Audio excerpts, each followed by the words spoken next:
참 좋으신 주님의 은혜와 평화가 이 새벽 기도의 자리에 나온 여러분 모두에게 가득 임하기를 간절히 원합니다.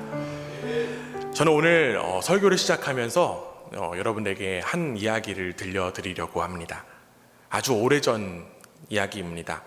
세상의 통치를 맡은 상급 신들이 있었다고 합니다. 그들은 하급 신에게 노동을 맡겼고요. 하급 신들은 그 노동에 지쳐서 마침내 반란을 일으켰습니다. 그 결과 그들은 인간을 만들어서 자신들 대신해서 일을 하게 시켰습니다. 그런데 시간이 지나서 문제가 하나 생깁니다. 인간의 수가 급격하게 늘어나 버린 것입니다. 인간이 늘어나자 소음과 혼란이 가득해졌고 신들은 이를 견디지 못했습니다. 결국 신들은 인류를 제거하기로 결정했고 마지막 수단으로 대홍수를 일으켜 인간을 정리하고자 합니다. 그런데 여러분, 한 신이 한 인간에게 나타나서 이 사실을 알려주며 경고합니다. 그 인간은 방주를 만들고 가족과 동물들을 데리고 홍수 속에서 살아남습니다. 홍수가 끝난 뒤 신들은 다시 인간을 멸절하지 않겠다라고 약속합니다. 여기까지가 이야기입니다. 사랑하는 여러분, 이 이야기 어디서 많이 들어보시지 않았습니까? 신이 인간을 없애기로 결정했고 그 가운데 한 사람이 살아남았다라고 하는 이야기, 이 이야기를 들으면 우리는 자연스럽게 노아라고 하는 인물을 떠올릴 것입니다. 그런데 사실 이러한 홍수의 이야기는 노아의 이야기만이 아니라 고대 메소포타미아 지역에 매우 익숙한 그러한 설화였다라고 합니다. 그래서 어떤 이들은 이 성경의 노아의 방주 이야기 역시 고대 신화의 이야기 아니야? 라고 주장하기도 합니다. 이런 이야기를 들으면 우리의 마음 가운데도 이러한 질문들이 생길 수 있습니다. 결국 이 성경에 나온 홍수 이야기도 역시 전설이나 설화와 같은 것은 아닐까? 그런데 이러한 질문은 우리가 이 본문을 어디에서부터 읽고 있는가 깊은 연관이 있습니다. 사실 우리는 너무 오랫동안 이 노아의 방주의 이야기를 한 사람의 믿음의 이야기로만 읽어왔습니다. 단지 신앙의 성공담, 한 개인의 신앙의 성공담으로 이 이야기를 이해해 왔기 때문에 이 본문이 쉽게 고대 설화와 같은 위치에 놓이게 된 것입니다. 그런데 여러분, 지금 성경이 이 이야기를 기록한 이유는 그보다 훨씬 더 큽니다.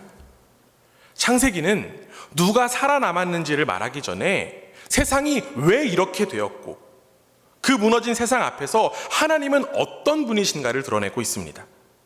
그래서 오늘 우리는 노아라는 한 사람보다 앞서 이 이야기 전체가 우리에게 무엇을 말하고 있는지를 더욱더 귀 기울여 보고자 합니다. 첫 번째로 오늘 우리가 함께 읽은 본문 창세기 7장은요 노아로 시작하지 않습니다. 또한 홍수로 시작하지도 않아요. 우리 창세기 7장 1절 우리 앞에 화면 보시고 함께 한번 읽어보겠습니다. 함께 읽습니다. 시작. 여호와께서 노아에게 이르시되 너와 내 온 집은 방주로 들어가라. 이 세대에서 내가 내 앞에 의로움을 내가 보았음이니라. 아멘. 우리가 함께 읽은 이 창세기 7장의 첫 문장 어떻게 시작합니까? 여호와께서 노아에게 이르시되. 이 한 문장은 이 이야기의 방향을 단번에 결정합니다. 노아의 선택이 이야기를 시작한 것이 아니라 하나님의 말씀이 이야기를 시작합니다. 여러분, 노아는 주어가 아닙니다. 노아는 부름을 받은 그 자리에서 이야기 안으로 단지 들어온 사람입니다. 하나님은 노아에게 말씀하십니다. 너와 내 온 집은 방주로 들어가라. 이 말씀은 단순한 피신 명령이 아닙니다. 하나님은 세상을 심판하시기 전에 먼저 생명을 부르십니다. 멸망을 선언하시기 전에 살 길을 여신 거예요. 성경에서 가장 먼저 들려온 음성은 언제나 심판이 아니라 초대입니다. 창세기는 이 사실을 계속해서 반복적으로 이야기하고 있습니다. 우리가 지난 시간들을 통해서 살펴보았듯이 숨은 아담과 하와를 향해 하나님께서는 네가 어디에 있느냐라고 부르셨습니다. 또한 동생을 죽인 가인을 향해서도 곧바로 심판하지 않으시고 네 아우 아벨이 어디 있느냐라고 물으셨습니다. 하나님은 언제나 심판보다 초대를 앞세우시는 분이십니다. 그리고 하나님의 마음을, 이 초대를 앞세우시는 하나님의 마음을 가장 분명하게 나타내신 분이 있었습니다. 그분이 누구일까요? 바로 예수 그리스도입니다. 요한복음은 이렇게 증언합니다. 요한복음 3장 17절에 이렇게 되어 있습니다. 우리 함께 읽습니다. 시작. 하나님이 그 아들을 세상에 보내신 것은 세상을 심판하려 하심이 아니요 그로 말미암아 세상이 구원을 받게 하려 하심이라. 아멘. 예수님은 세상을 심판하러 오신 것이 아니라 세상을 구원하러 오신 분이십니다. 사실 아담과 하와, 가인과 같은 존재가 바로 우리, 죄인인 우리입니다. 그럼에도 불구하고 하나님은 먼저 심판하지 않으시고 우리를 향해 다가오셨습니다. 예수님의 발걸음 하나하나가 하나님의 초대였습니다. 이제 우리는 본문을 조금 더 정확하게 이 시선을 가지고 읽어보아야 합니다. 하나님은 노아에게 말씀하십니다. 너와 내 온 집은 방주로 들어가라. 결국 이 한 문장은 하나님의 부르심이 한 사람에게 끝나지 않았음을 분명하게 보여줍니다. 그 안에는 가정이 있고요, 관계가 있고요, 더 나아가 공동체가 있습니다. 하나님은 노아 한 사람만을 부르신 것이 아니라 그를 통해 한 가정을 부르셨고 그 가정을 통해 세상을 향한 하나님의 마음을 드러내고 계셨습니다. 이처럼 하나님은 한 사람만 살려두고 나머지를 포기하시는 분이 아니십니다. 하나님은 여전히 세상을 붙들고 계십니다. 노아를 부르신 그 사건은 한 사람의 그 개인의 구원의 이야기가 아니라 세상을 향한 하나님의 초대가 아직 끝나지 않았다라고 하는 증거였습니다. 바로 이 맥락에서 하나님은 이어서 말씀하세요. 다시 한번 우리 7장 1절 말씀 보면요, 이렇게 되어 있습니다. 이 세대에서 내가 내 앞에 의로움을 내가 보았음이니라. 이 맥락 속에서 이 말씀은 굉장히 조심스럽게 읽어야 합니다. 왜냐하면 성경은요, 노아의 의로움이 그의 행동에서 비롯되었다고 말하지 않기 때문입니다. 노아가 무엇을 했기 때문에 의롭다라고 평가하지 않습니다. 결국 이 노아의 의로움은 그의 행위 때문이 아니라 하나님 앞에서 발견된 선언이었습니다. 의로움의 기준은요, 노아가 아니라 하나님이셨습니다. 결국 이 본문은 노아가 얼마나 잘 살았는가를 이야기하고 있는 그러한 본문이 아닙니다. 이 본문은 하나님이 누구를 통해 세상을 이어가실 것인가라는 것을 보여줍니다. 하나님은 세상을 끝내지 않으시고 남겨두십니다. 그리고 그 남겨짐의 한가운데에 노아를 부르신 거예요. 여기서 가장 중요한 것은 노아의 결단이 아니라 하나님의 선택과 하나님의 부르심이라고 하는 사실입니다. 사랑하는 여러분, 이 새벽에 오늘 우리의 결단은 노아처럼 특별한 사람이 되겠다라고 하는 다짐이 아닙니다. 오늘 우리의 결단은 하나님께서 먼저 말씀하시는 분이라는 사실을 믿고 그 부르심 앞에 우리 자신을 세우는 것입니다. 그래서 신앙은 내가 얼마나 잘 결단하느냐 이러한 문제가 아니라 하나님께서 이미 시작하신 이 부르심 안에 내가 어디에 서 있느냐라는 문제입니다. 신앙은 내 의로움으로 나를 설명하는 자리가 아니라 하나님의 초대 앞에 나 자신을 내려놓고 서는 자리입니다. 믿음의 행군 6째 날, 이 새벽에도 하나님은 여전히 말씀하고 계시는 줄 믿습니다. 심판보다 먼저 부르시는 하나님, 멸망보다 살 길을 여시는 하나님께서 지금도 우리를 향해서 말씀하고 계시는 줄 믿습니다. 그래서 오늘 우리는 노아로 시작하지 않습니다. 오늘 우리는 다시금 하나님으로부터 시작합니다. 하나님으로부터 시작함이 우리에게 복음이라고 하는 사실을 기억하며 하나님의 초대에 응답하는 저와 여러분 되기를 주님의 이름으로 간절히 원합니다. 창세기 7장을 계속 읽다 보면요, 반복해서 등장하는 표현이 있습니다. 다 읽기는 또 힘드니까 우리 창세기 7장 5절 말씀만 한번 읽어보겠습니다. 우리 함께 읽습니다. 시작. 노아가 여호와께서 명하신 대로 다 준행하였더라. 아멘. 지금 창세기 7장에서 반복되는 표현이 있는데요. 어떤 표현이냐면 바로 여호와께서 명하신 대로라고 하는 표현입니다. 이 표현이 우연히 반복되었을까요? 절대 아닙니다. 혼란과 심판이 가득한 이 이야기 속에서 성경이 가장 강조하고 싶은 말이 반복된 거예요. 하나님은 무질서하게 일하시는 분이 아니라 말씀으로 질서를 세우시는 분이라고 하는 사실입니다. 본문을 보면요, 짐승들이 방주로 들어옵니다. 정결한 짐승과 부정한 짐승, 가축과 들짐승, 공중의 새와 땅에 기는 모든 것들이 그 종류대로, 그 질서대로 방주로 들어옵니다. 홍수는 혼돈처럼 보입니다. 그러나 그 안에는 분명히 질서가 있었습니다. 하나님은 세상을 무너뜨리는 동시에 말씀으로 생명을 보존하고 계셨던 것입니다.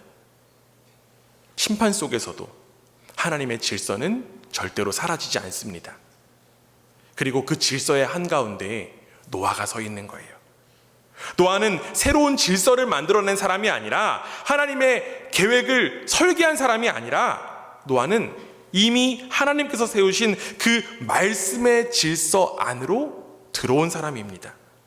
우리 다시 한 번 더 5절 읽어볼게요. 함께 읽습니다. 시작. 노아가 여호와께서 자기에게 명하신 대로 다 준행하였더라. 아멘. 노아가 순종합니다. 그런데요, 여러분, 노아의 순종은 공로가 아닙니다. 노아의 순종은 구원을 만들어낸 조건이 아닙니다. 노아의 순종은 하나님의 질서에 대한 응답이었습니다. 하나님께서 이미 시작하신 일에 자신을 맡기는 태도였어요. 여기서 우리는 중요한 신앙의 균형을 배울 수 있습니다. 하나님은 모든 일을 주권적으로 행하시는 분이라고 하는 사실입니다. 그러나 그 하나님의 일하심 속에 인간의 응답이 사라지지 않습니다. 하나님은요, 노아 없이 방주를 채우지 않으셨고, 노아는 하나님 없이 방주를 완성하지 못했습니다. 이처럼 순종은 하나님의 자리를 빼앗지 않습니다. 오히려 순종은 하나님의 주권을 인정하는 방식입니다. 노아는 자신의 판단으로 움직이지 않았어요. 상황을 분석해서 결단하지도 않았습니다. 노아는 그저 말씀을 듣고 말씀에 자신을 맞추어 살아갔습니다. 이것이 바로 성경이 말하는 순종입니다. 순종은 결과를 보장받고 움직이는 선택이 아닙니다. 순종은 다 이해가 되지 않아도 말씀의 자리에 머무는 태도가 바로 순종입니다. 노아는 홍수가 어떤 모습인지 알지 못했습니다. 그러나 노아가 분명히 알고 있는 것은 단 하나가 있었습니다. 그것은 바로 하나님의 말씀이었습니다. 사랑하는 여러분, 오늘 본문 앞에서 우리는 우리의 신앙이 어디에 가까이 있는지를 돌아보아야 합니다. 우리는 종종 하나님의 뜻을 이해하려고 애쓰지만 하나님의 말씀에 머무는 일에는 쉽게 지치곤 합니다. 그러다 보니 내 경험, 체험을 붙들고 싶을 때가 많습니다. 내 느낌을 더욱더 강조할 때도 많습니다. 물론 신앙생활에서 경험과 체험도 필요하고 중요합니다. 그러나 성경이 가장 중요하게 붙들고 있는 것은 언제나 하나님의 말씀인 줄 믿습니다. 결국 노아의 순종은 다 이해해서 순종한 그러한 믿음이 아니라 말씀 앞에서 자신을 맡긴 믿음이었습니다. 그래서 노아의 순종은 개인의 신앙의 그러한 성취가 아니라 하나님의 질서 안에 머문 삶이었습니다. 하나님은 오늘도 말씀으로 우리의 삶을 다스리시는 줄 믿습니다. 우리가 살아가는 이 시대 참 혼란스러운 시대입니다. 그러나 이 혼란스러운 시대 속에서도 하나님 나라의 질서는 여전히 말씀 가운데에 서 있습니다. 그리고 하나님은 오늘도 우리 한 사람 한 사람을 그 질서 안으로 부르시는 줄 믿습니다. 이 새벽 우리 모두가 모든 것을 다 이해해서 순종하는 사람이 아니라 이해가 다 되지 않아도 말씀의 자리에서 머무는 사람이 되기를 주님의 이름으로 축원합니다. 혼란한 시대 속에서도 하나님의 말씀이 세우신 질서 안에서 자신을 맡기며 살아가는 은혜가 우리 가운데 있기를 원합니다.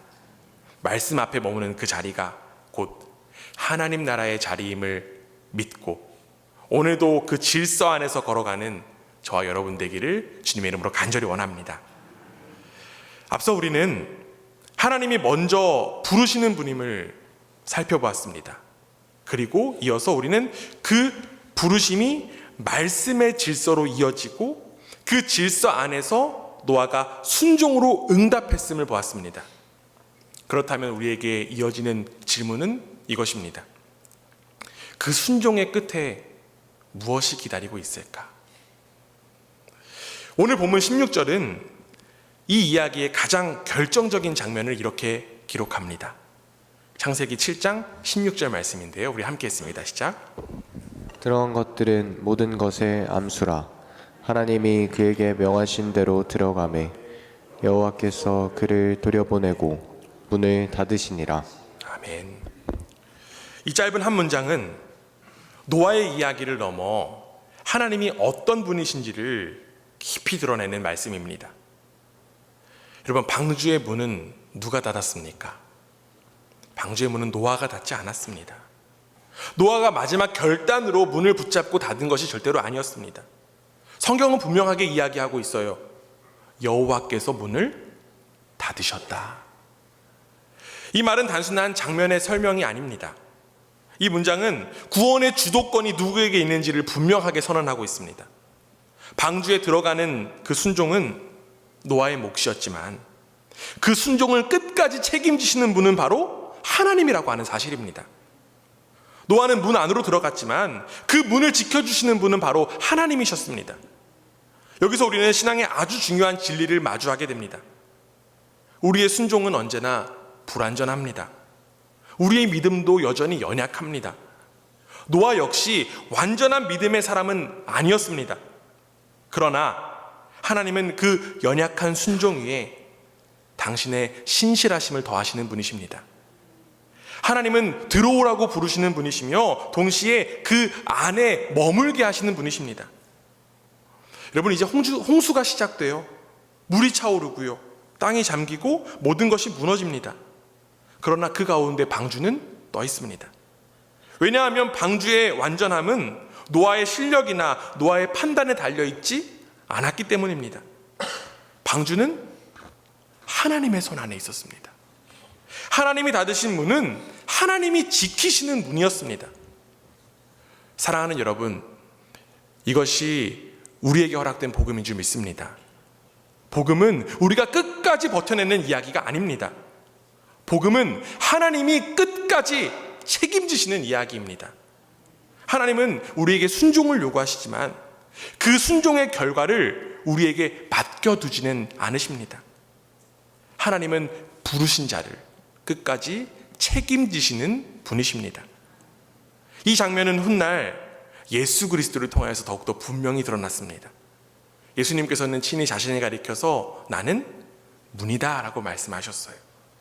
문 안으로 들어오는 자는 구원을 얻고 생명을 얻는다라고 하셨습니다.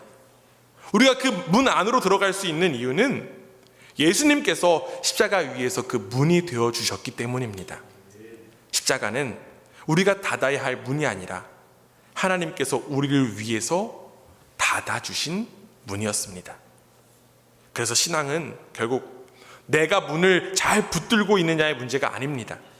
신앙은 내가 들어간 그 문을 누가 지키고 있느냐의 문제입니다.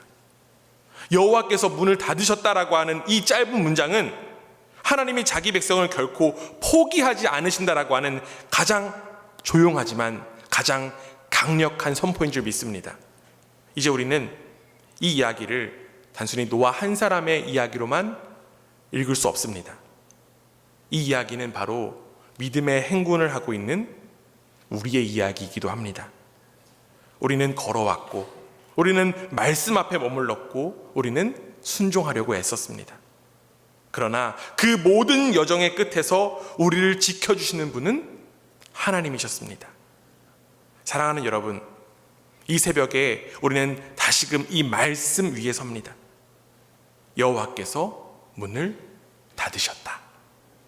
우리를 부르신 하나님께서 우리를 그분의 손 안에 두셨습니다. 그러므로 여러분, 두려워하지 마시기 바랍니다. 흔들리지 마시기 부탁드립니다.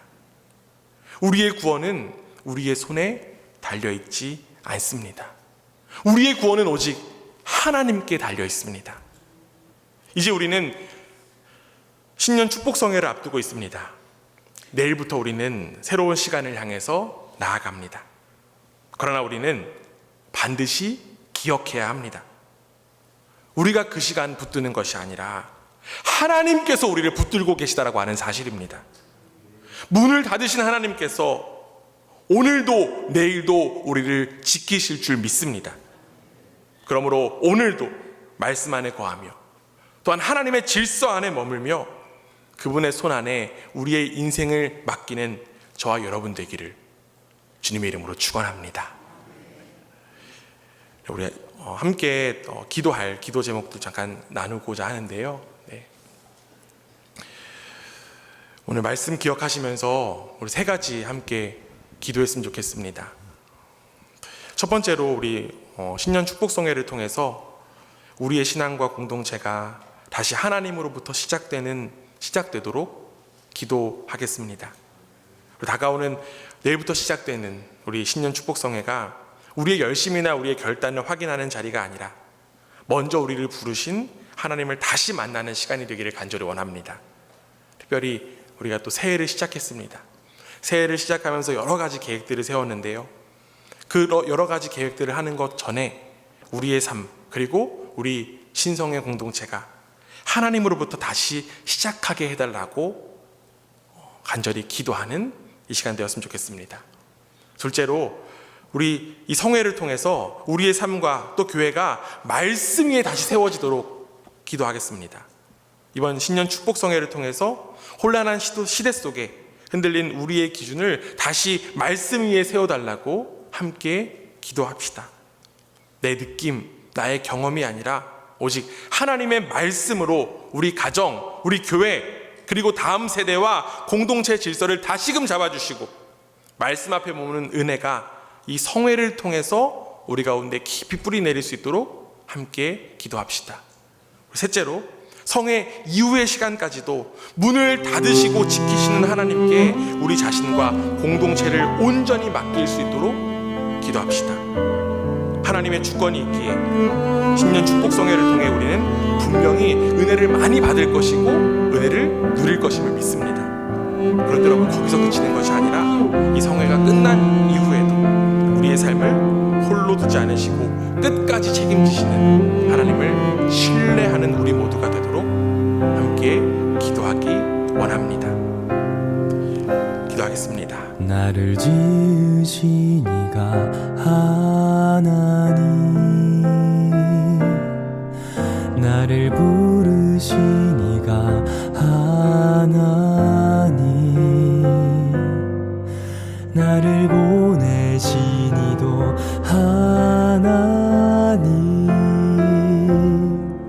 나의 나 된 것은 다 하나님 은혜라. 나의 달려갈 길 다가도록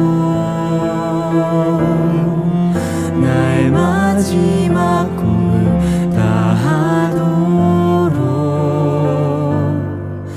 나로 그 십자가 품게 하시니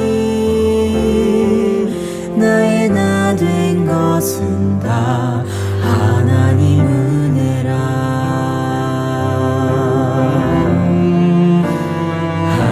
한량없는 은혜, 갚을 길 없는 은혜, 내 삶을 애워싸는 하나님의 은혜,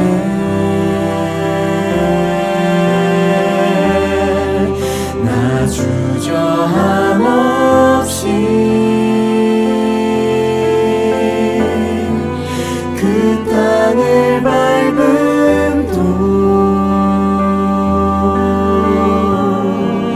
나를 붙드시는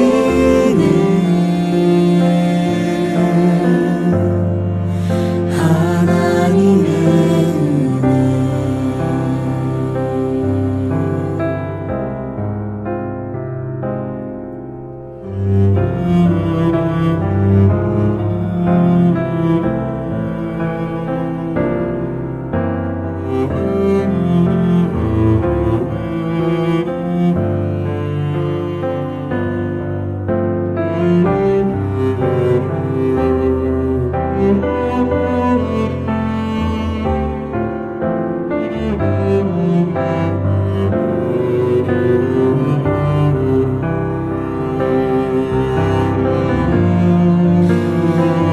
한량없는 은혜 갚을 길 없는 은혜 내 삶을 애워싸는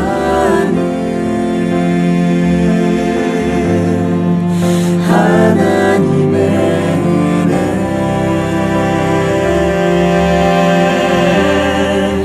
나 주저함 없이 그 땅을 밟음도 나를 붙드시는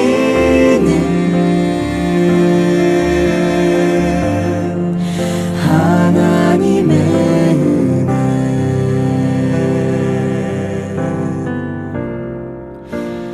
한량없는 은혜 갚을 길 없는 은혜 내 삶을 애워싸는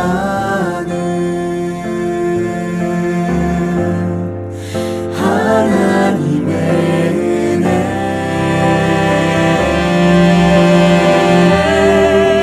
나 주저함 없이 그 땅을 밟음도 나를 붙드시는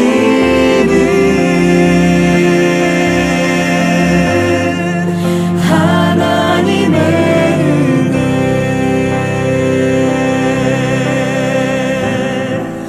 나를 붙드시는